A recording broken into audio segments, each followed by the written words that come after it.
어떤 율법 교사가 일어나 예수를 시험하여 이르되 선생님, 내가 무엇을 하여야 영생을 얻으리이까?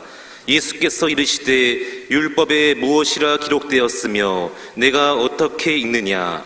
대답하여 이르되 내 마음을 다하며 목숨을 다하며 힘을 다하며 뜻을 다하여 주 너의 하나님을 사랑하고 또한 내 이웃을 내 자신같이 사랑하라 하였나이다.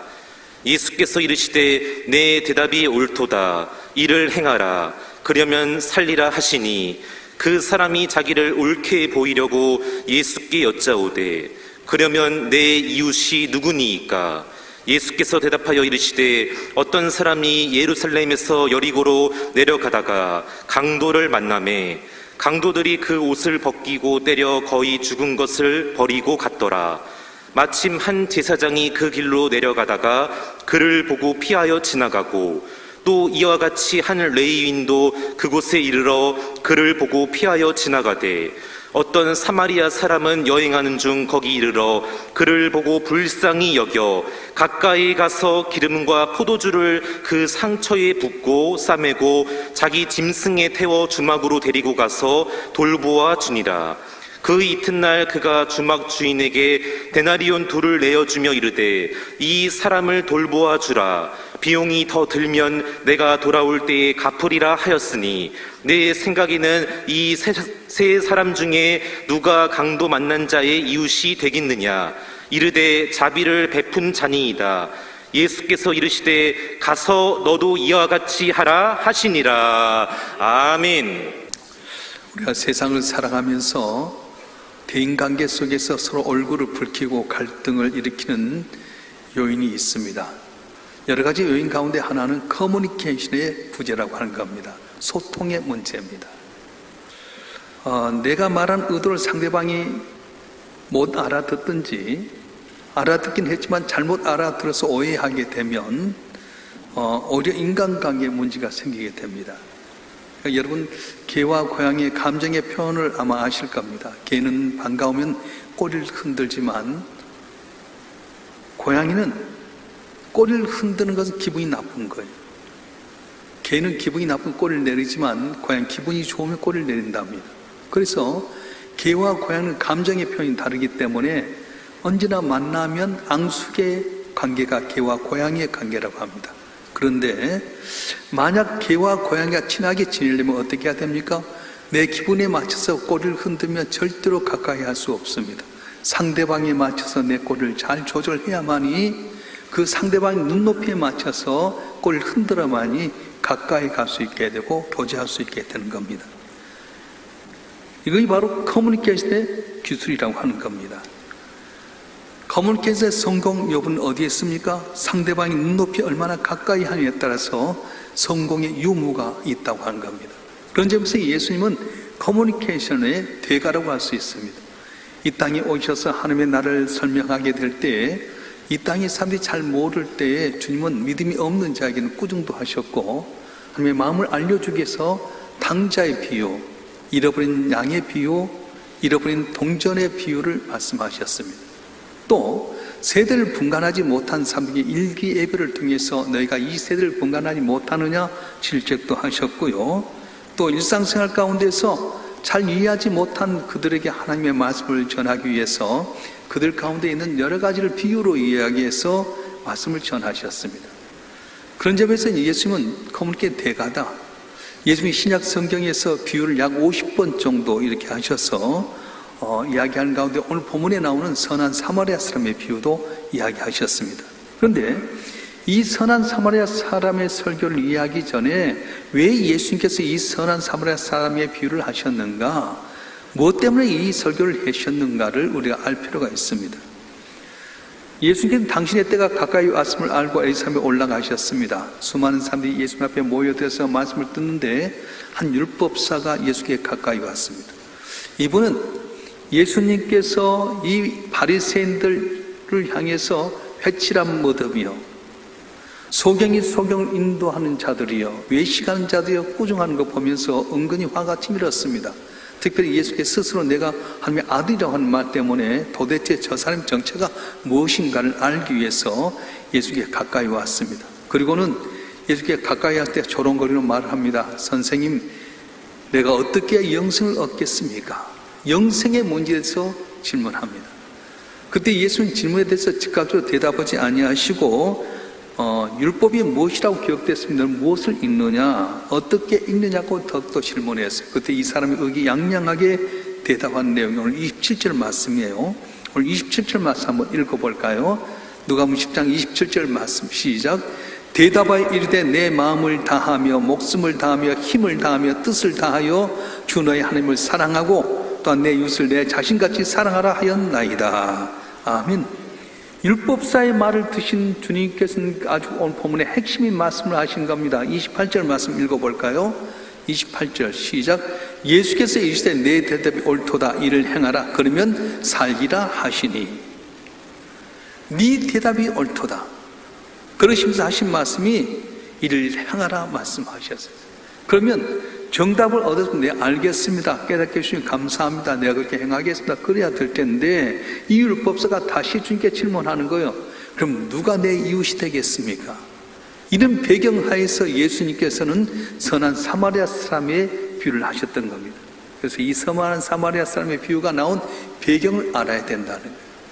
오늘 본문의 배경에 보면은 여리고라고 하는 것과 예루살렘이 나오게 되는데요. 예루살렘은 해발 760m 높은 곳에 있었고 여리고는 해발과 훨씬 더 낮은 육지보다 250m가 낮은 지역에 있었습니다. 그래서 이 차가 한 900m 차이가 있는데 예루살렘부터 여리고까지 약 35km의 거리입니다. 그리고 꼬불꼬불 바위들 사이에서 이렇게 그런 길이 있는데 상인들이 여리고에서 여러 가지 과일이나 음식을 가지고 물건을 가지고 예루살렘에 올라가게 되면 중간에 이 강도들이 있어서 이 상인들을 약탈하고 내선 긴장하고 이렇게 올라가곤 했습니다. 그런데 어느 날 한 사람이 예루살렘에서 여리고로 내려가는 가운데 강도를 만나게 됩니다. 있는 거 다 빼앗기게 되고 옷을 다 벗기게 되고 알몸뚱이로 흠씬 두드러 맞고 거의 죽게끔 있었습니다. 그런데 이때 마침 제사장이 지나가다가 깜짝 놀랍니다. 아, 이거 어떻게 된 거지? 그러다가 주춤하면서 지나가 버려 말았어요. 좀 있다가 레위 사람이 왔는데 역시 그도 이 강도 만나서 벌거벗게 되고 흠씬 두드러 반 죽게 된 사람을 보지 않고 그냥 스쳐 지나가 버렸습니다. 강도 만났던 사람을 외면하고 갔던 제사장과 레위 사람들 일컬어서 뭐라고 하냐? 나만 살면 된다는 생각을 가진 사람이라고 하는 거예요. 따라서 해볼까요? 나만 살면 된다. 나만 살면 된다. 사실 제사장과 레위 사람들은 사람을 위한 존재였습니다. 그들의 죄를 대신해서 하나님께 예배드린 사람이었고요. 가난한 사람들 구제하게 되고 말씀 가운데 그를 올바른 길로 인도하는 그런 임무를 맡은 사람들이었는데 정작 강도 만난 사람 만났을 때는 나만 살려고 하는 마음을 가지고 외면하고 가버리고 말았다는 겁니다.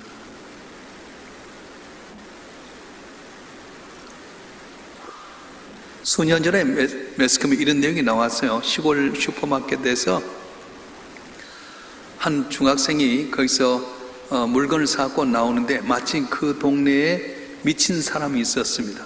근데 집에 식칼 들고 나서 마당에서 거리에서 희죽고 있어서 사람들이 다 피해 있는데 마치 슈퍼마켓 앞으로 왔어요. 그래서 이 중학생 애가 슈퍼마켓 나오자 칼을 들고 달려듭니다. 애가 너무 놀래가지고 슈퍼마켓에 들어가는데 슈퍼마켓 아줌마 문을 딱 닫아버렸어요. 왜냐? 만약에 문을 열어놓고 있으면 이 미친 사람이 와서 자기 찔릴까 봐서 중학교 애가 문 좀 열어달라고 하는데 문을 딱 닫아버렸어요. 그래가지고 이 미친 사람이 이 중학생 여자애를 칼로 찌르고 머리 끄댕이를 잡고 질질 끌고 마당을 동네를 다니는데 사람들이 몽둥이를 갖고 와서 이 미친 사람 제압하고 병원에 가서 중태에 빠지고 말았다는 그런 이야기입니다. 슈퍼마켓 안에 있는 이 아주머니 나만 살겠다고 아직 중학생밖에 안 되는 어린 소녀를 그냥 방치해두고 문을 닫아버렸어요. 오늘날 세상이 이처럼 각박합니다. 길거리에서 소매치기 당한 사람이 소리 질렀는데도 불구하고 김어린 양 듣지 못한 척 그냥 예면한 사람이 얼마나 많습니까? 흉악한 사람에게 희롱을 당하고 있는 여자를 보면서 애써 고기를 피하며 자기 길을 걸어가는 남자들이 너무 많다는 겁니다. 유시의 어려움을 당해서 어찌할 줄 모르고 있는데도 불구하고 전혀 관심 없이 사는 사람이 많습니다. 이런 사람이 오늘 본문에 등장하는 제사장과 레인과 같은 사람이라는 거예요. 그런데 안타깝게도 나만 사면 된다는 사람이 세상에만 있는 것이 아니라 교회 안에도 많이 있다는 겁니다. 교회 밖에 있는 사람과 질적인 차이는 약간 차이가 있을 수 있지만은 교회 안에도 나만 살면 되겠다는 마음을 갖고 산 사람이 너무 많아요. 우리가 스스로 자신에게 질문해 볼 필요가 있습니다. 우리는 어떻습니까? 지옥을 향해서 죽어가고 있는 불신자를 모른 채 하며 나만 예수 믿고 천국 갔으니까 됐다고 방치해버린다면 여러분도 바로 나만 살면 되겠다고 마음먹는 제사장과 레위사람과 같다는 것입니다. 우리 가운데 슬픔과 비통한 가운데 있는데도 불구하고 내일 아니니까 나는 잘 살고 있으니까 외면하면 바로 우리가 교회 안에 있음에도 불구하고 제사장과 레위처럼 나만 살면 되겠다는 의식을 갖고 사는 사람과 같다는 것입니다. 강도 만나서 모든 것 뺏기고 옷까지 벗기고 흠씬 두들러 맞아서 반죽음이 된 상태를 외면한 채 가버린 제사장과 레인, 나만 살면 되겠다는 그런 마음 가진 사람이었습니다. 그런데 이번엔 다른 사람 한 사람이 지나갑니다. 이 사람 사마리아 사람이었습니다. 유대인들이 사마리아 사람들을 개취급하는 사람이었는데 이분이 예루살렘에서 여리고로 내려가는 가운데서 이 사람을 만났습니다. 이 사람은 어떤 사람입니까? 구체로 사랑을 실천하는 사람이었습니다. 강도 만나서 모든 걸 뺏기고 흠씬 두드러 맞고 옷도 다 벗긴 채 반죽된 사람을 제사장과 레위처럼 그냥 보고 지나쳐 버린 것이 아니라 그를 향해서 돕는 사람, 구체로 사랑을 실천하는 사람이었는데 실천의 단계가 세 가지로 구분이 됩니다. 첫째는 불쌍히 여기는 마음이 있었어요. 따라서 불쌍히 여기는 마음. 불쌍히 여기는 마음. 사마리아 사람들이 레위 사람과 제사장과 다른 것이 바로 여기에 불쌍히 여기는 마음이 있었습니다. 오늘 33절 말씀 읽어볼까요? 33절 말씀 시작. 어떤 사마리아 사람 여행하는 중 거기 이르러 그를 보고 불쌍히 여겨. 이 불쌍히 여기는 마음은 예수 마음 품으신 마음이었습니다. 예수님께서 3년 동안 공생애 생활할 때 처음부터 끝까지 다 불쌍히 여겼습니다. 그래서 가나 혼잔치집에서 포도주가 들어 곤란당할 때 불쌍히 여기는 마음으로 물이 변해 포도주 되게 만드셨고요. 왕의 신하의 아들이 죽어가고 있을 때 불쌍히 여겨서 그를 도와주게 되고, 회당장 야이로 딸이 죽어가게 될 때 불쌍히 여긴 마음을 가서 도와줍니다. 하물 심지어는 나병 환자들이 다윗의 자손을 불쌍히 여겨달라고 할 때 친히 가셔서 나병 환자에 손을 얹어서 고쳐줄 만큼 불쌍히 여기는 마음이 있었습니다. 나인성 과부가 아들이 죽어서 갈 때 슬피 통해한 그 과부를 살리기 위해서 불쌍히 여긴 마음으로 가득 발걸음을 돌려서 이 나인성 과부의 아들을 살려주고 그 여자의 그 아들을 주어서 위로가 되게끔 만드셨습니다. 여기서 불쌍히 여긴다는 말은 민망히 여긴다, 불쌍히 여긴다는 말인데 복음서에만 이 단어가 약 12번 쓰이고 있습니다. 이 내용은 내장이 뒤틀릴 정도로 움직인다. 불쌍히 여긴다, 민망히 여긴다, 이 말은 내 내장이 뒤틀릴 정도로 그를 불쌍히 여기고 있다는 그런 의미입니다.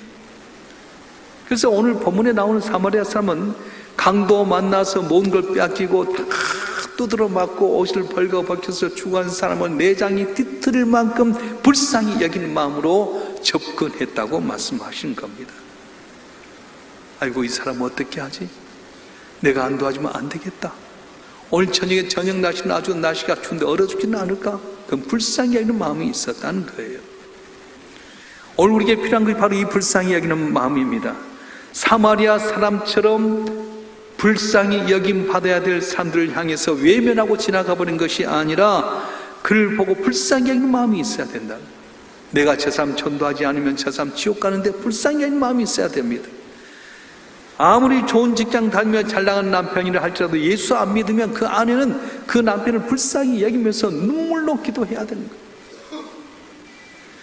자녀가 공부 잘하고 좋은 직장 다니면 미래가 활짝 열렸다 할지라도 그 아들이 예수 안 믿고 지옥에 가면 그 아들을 불쌍히 여기는 마음으로 애타이하면서 예수 믿게 노력해야 된다는 거예요. 아무리 돈 많이 벌고 끝발 나뉘는 부모님이라 할지라도 아직까지 하나님 알지 못한다면 그 아버지 어머니가 지옥 가는 것에 대해서 너무 가슴이 아파서 불쌍히 여기는 마음으로 예수 믿게끔 전도하는 마음이 있어야 된다는 거예요. 할렐루야. 꼭 영팀에서 전도만이 아닙니다. 우리 주변 가운데서 여러분 가족이나 친지나 우리 교인들 가운데서 어쨌든 보이스피스로 가슴 아파하고요, 암에 걸려서 슬픔 가운데 있는 사람이 있기도 하고요, 어쨌든 사랑과의 상처 받아서 정말 안타까운 사람이 있을 때에 외면해 버린 것이 아니라 불쌍히 여기는 마음으로 그를 위로하고 돕고자 하는 마음이 있을 때에 그 마음이 주님의 마음이고 주님이 기뻐하신다고 하는 거예요. 지난주에 성령 강림주일이었습니다. 성령 강림주일에 주셨던 말씀 무엇입니까? 애벌레 하나는 땅을 기어다니면 모든 것이 장애물이지만 나비가 되면 이것은 장애물이 아니라 구경거리다. 이 애벌레가 나비가 되는 것처럼 우리가 보잘것 없었지만 성령이 내게 임함으로 말미암아 내가 능력이 있게 되고 내가 입술로 신한 대로 변화가 되게 되고 내가 있는 곳에 부흥이 있게 되고 능력 있는 간증자가 되고 있는데 그럼 어떻게 살아야 되겠습니까? 성령 충만해서 우리 시험에 강도 만난 같은 어려운 자, 힘든 자, 예수를 알지 못한 자를 불쌍히 여기는 마음으로 전진함으로 말미암아 주 앞에 인정받고 칭찬받고 사랑받는 여러분 되기를 축원합니다. 축원합니다. 두 번째, 이 사마리아 사람은 직접 싸매고 돌봐줬습니다. 직접 싸매고 돌봐줬다는 거예요.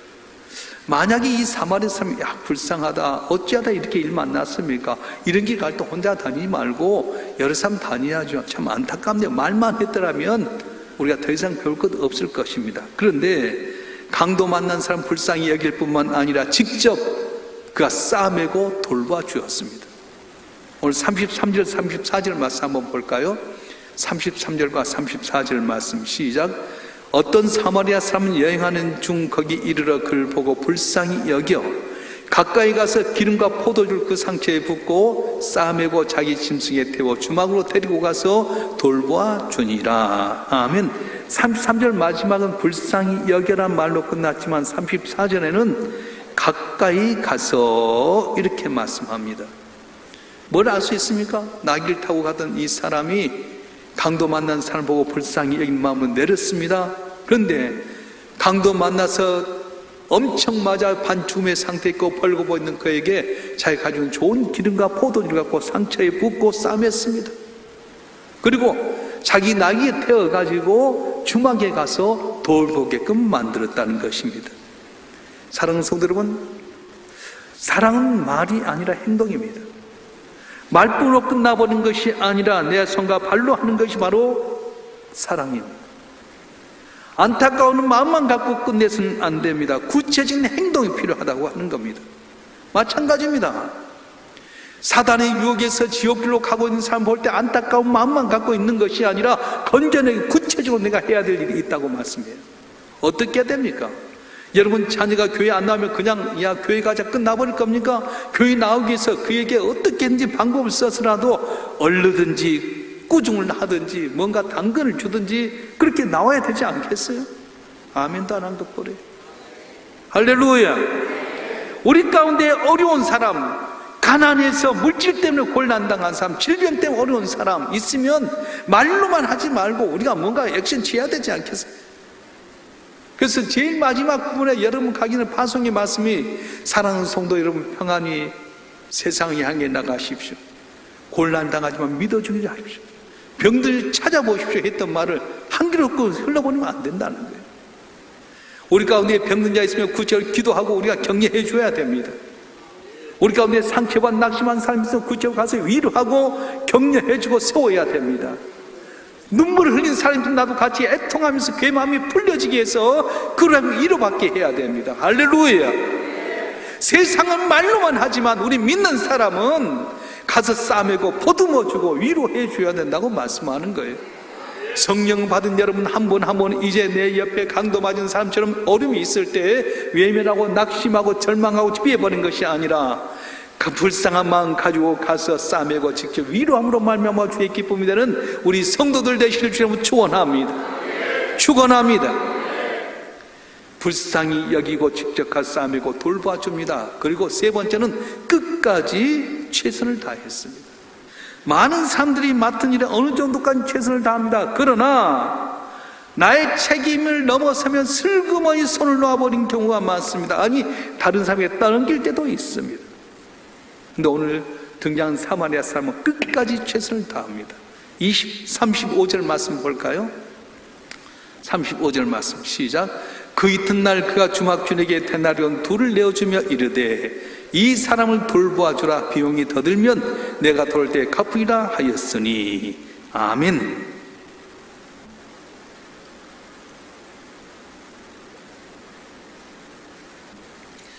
강도 만나서 다 뺏기고 매바자 반죽음 상태고 벌거벗은 사람을 자기 낙이 되어서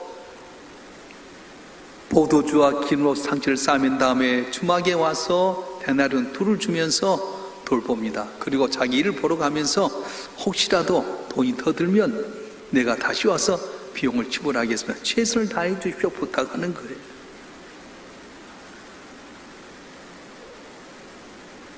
우리는 이웃을 사랑하되 포기하지 말고 끝까지 사랑해야 됩니다. 룻기에 보면 나옴이라고 하는 사람과 아비멜렉이라고 하는 사람이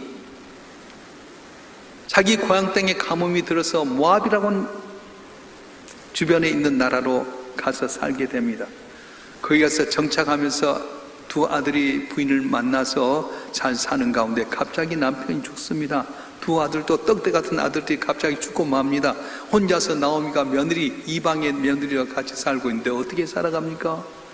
근데 마치 들려오는 말이 자기 고향에서는 곡식 풍성이 됐다는 말을 듣고 돌아가려고 합니다. 얘들아, 나와 함께 있다가 너희 고생하니까 너희들 인생을 달리해라. 제가 해라. 나는 우리 고향 가겠다. 어머니 그러면 안 됩니다. 우리가 따라가겠습니다. 오르바나 나오미, 룻이 다 그렇게 말합니다. 아니다. 우리 고향 땅에 산 사람 별나가지고 차별되어 하는데 오면 안 된다. 내가 나이 들어서 애를 낳아갖고 너희들에게 자녀를, 남편을 줄 수 있는 상황도 아니고 너희 각각 가라. 그래서 오르바는 시어머니의 권유에서 갔지만 룻은 아닙니다. 나이 드신 어머니 고향 땅에 가서 뭘 어떻게 하겠습니까? 어머니 하나님이 내 하나님이고 어머니 백성이 내 백성이 될 겁니다. 내가 따라가겠습니다. 나이 드신 어머니, 홀로 된 어머니를, 시어머니를 모시고 자기 고향 땅에 베들레헴에 와서 모십니다. 나이가 들어서 밭에 나가서 일을 하지 못합니다. 그러면 룻이 나가서 다 밀밭 사이에서 밀을 거두고 있는데 이걸 보았던 나오미가 얼마나 고맙습니까? 네가 일하는 데서 어디냐? 이러이러한 곳이, 거기가 우리 가문의 친척이다.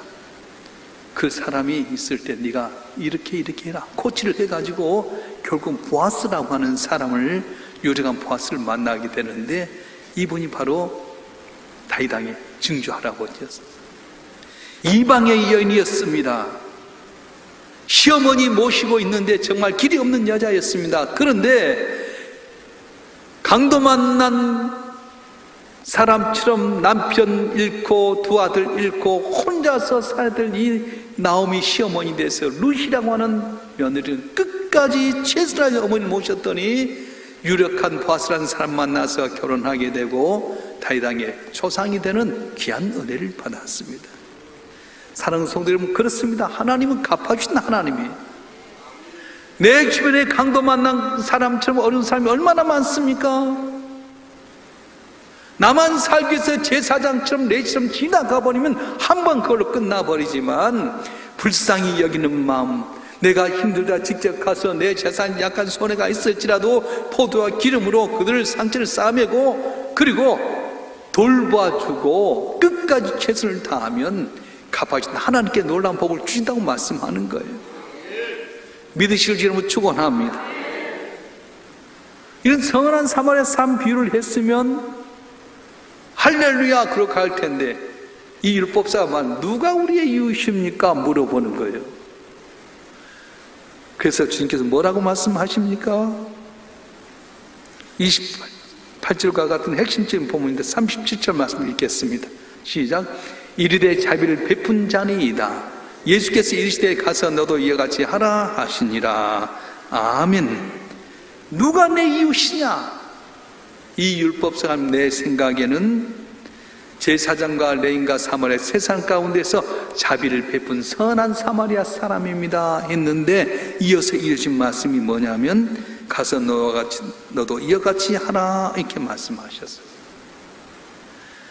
가서 너도 이와 같이 하라. 성령 강림주를 통해 성령 받으면 달라져야 됩니다. 뭐가 달라진다고? 입술이 달라져요. 내가 속에 있는 그 부흥의 역사가 일어나야 됩니다. 능력 있는 간증자가 돼야 됩니다. 우리 가운데 불쌍히 여기는 마음이 있는 거예요. 베드로가 요한과 더불어서 항상 성전에 올라가는데 그날따라 나면 안진병이 된 자를 보면서 성령 충만했던 그가 불쌍히 여기는 마음이 생겨서 가던 발걸음을 옮겨서 그에게 갑니다. 뭔가 동전 받을 줄 알고 빤히 바라보는 그에게 하는 말이 은과 금은 내게 없다. 그러나 내게 있는 건 내게 주노니 나사렛 예수의 이름으로 일어나 걸으라고 손 내밀어 당기더니 한 번도 걸어본 적이 없는 안진병이가 벌떡 일어나는 기적이 있었어요. 오늘도 우리가 불쌍히 여기는 마음 갖고 사람 놀라운 변화가 일어날 줄 믿습니다. 내 주변의 삶에 복받을 줄 믿습니다. 그냥 말만 하는 것이 아니라 내가 가서 싸매고 돌봐주게 되면 기적이 일어나게 되고요. 몇 번 하다 그만두는 사람이 너무도 많습니다. 끝까지 감당하면 놀라운 기적의 역사가 일어난다고 말씀하신 거예요. 우리 집안에 강도 만난 사람 같은 사람이 얼마나 많은 줄 아십니까? 어느 날 생각지 않게 떼강로가 집에 들어와서 모든 걸 약탈해가서 슬픈 가운데 있는 분도 있습니다. 홍수나 태풍이나 지진이나 기근 같은 자연재해의 강도를 만나서 모든 재산 잃어버리고 굶주림 속에 질병에 허덕인 사람들이 있습니다. 각종 질병의 강도를 만나서 지체 장애자가 된다든가 걱정과 근심 가운데 오늘 또 안타까워하는 사람들이 많이 있습니다. 강도 같은 친구를 만났다든가 강도 같은 부모를 만났다든가 그래서 상처받고 마음에 쓴뿌리를 안고 사는 사람들이 얼마나 많은지 모릅니다. 어떻게 해야 되겠습니까? 누가 이들의 친구가 되고 누가 이들을 구원할 수 있겠습니까? 마귀 강도에 눌려 영적으로 취함받지 못한 채 사랑하는 사람들도 있고요. 보이스피싱의 강도를 만나서 모든 재산을 잃어버리고 슬픔과 공감 가운데 있는 분이 있습니다. 어떻게 해야 되겠습니까? 남은 살면 되겠지 하고 지나간 제사장과 레인 같은 사람이 되겠습니까? 아니면 선한 사마리아에서 불쌍히 여기는 마음을 갖고 내가 가서 싸매고 도와주고 끝까지 최선을 다하시겠습니까? 하나님은 자비를 베푼 이 선한 사마리아 사람을 이야기하면서 너도 가서 이와 같이 하라고 말씀하셨어요. 예수로 말미암아서 구원받아 성령 충만한 우리 성도이라고 한다면 말만 하는 세상이 아니라 선한 사마리아 사람 같은 모습을 통해서 너도 이와 같이 가서 행하란 말씀처럼 순종함으로 말미암아 우리 삶 가운데 모든 문제가 풀려지고 주의 영광을 나타내는 우리 모두가 되기를 주님으로 축원합니다. 축원합니다. 기도하겠습니다.